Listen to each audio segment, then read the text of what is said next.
जय श्री कृष्ण। आज हम जानेंगे कैसा भोजन ग्रहण नहीं करना चाहिए। तो 4 प्रकार के भोजन ग्रहण नहीं करना चाहिए। हम विवाह के अंदर जाते हैं या सबके सामने भोजन कर लेते हैं, तो हमारा धर्मशास्त्र ऐसे बताता है कि सभी के सामने भोजन ग्रहण नहीं करना चाहिए, क्योंकि जैसा अन्न वैसा मन, जैसा पानी वैसी वाणी, और जैसा दूध वैसा बुध। दूध भी गाय का पीना चाहिए, और 4 जगह पर पर्दे में रहने करनी चाहिए, या उसके ऊपर पर्दा होना चाहिए। भजन में, भोजन में, धन में और नारी में। भोजन करे तो पर्दे में करे, भजन करे तो माला लेकर बैठे, लेकिन वह माला गौमुखी के अंदर रखकर भगवान का भजन करे। धन भी अपनी तिजोरी के अंदर रखे, और नारी के ऊपर भी पर्दा रखना चाहिए, क्योंकि भोजन जैसा करते वैसा ही हमारा मन होता है। जैसा अन्न वैसा मन। महाभारत की एक कथा है। दुर्योधन ने अपने मामा शकुनी को कहा कि मेरे इतने भाई मर रहे हैं, लेकिन एक भी पांडव नहीं मरता। तो भीष्म पितामह को क्रोध क्यों नहीं आता? भीष्म पितामह चाहे तो सभी पांडवों को मार सकते, इतने पराक्रमी है, उतने उसके पास शस्त्र है, लेकिन भीष्म पितामह क्रोधित क्यों नहीं होते? तब शकुनी ने बताया कि भीष्म पितामह जो भोजन ग्रहण कर रहे हैं ना, वो पर्दे के अंदर कर रहे हैं।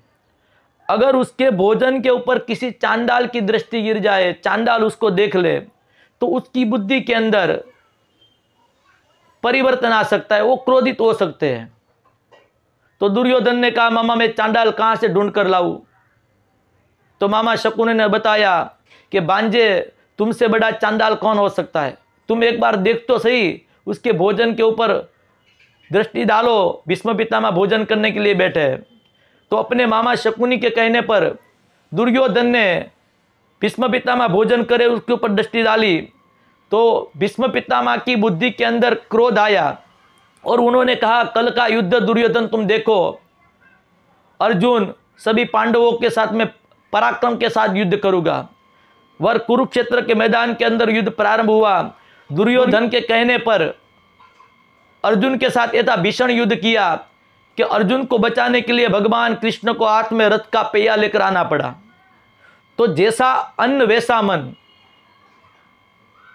अब भीष्म पितामह शरशैया पर सोए हुए धर्म का उपदेश कर रहे हैं, तो अर्जुन को बता रहे हैं, अर्जुन जैसा अन्न वैसा मन है।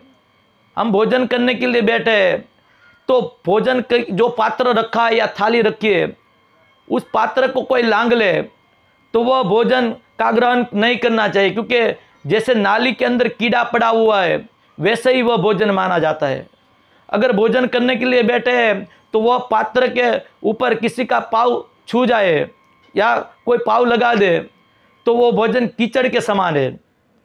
तीसरा, अगर भोजन करने के लिए बैठे हैं, वह भोजन के अंदर केश आ जाए, किसी का बाल आ जाए, तो दारिद्र्य प्रदान करने वाला है, दारिद्रता देता है। और चौथा, जो भोजन करने के लिए बैठे हैं, पति पत्नी साथ में बैठकर एक ही पात्र में भोजन करते हैं, तो वो भोजन मदिरा पीने के जैसा पाप लगता है।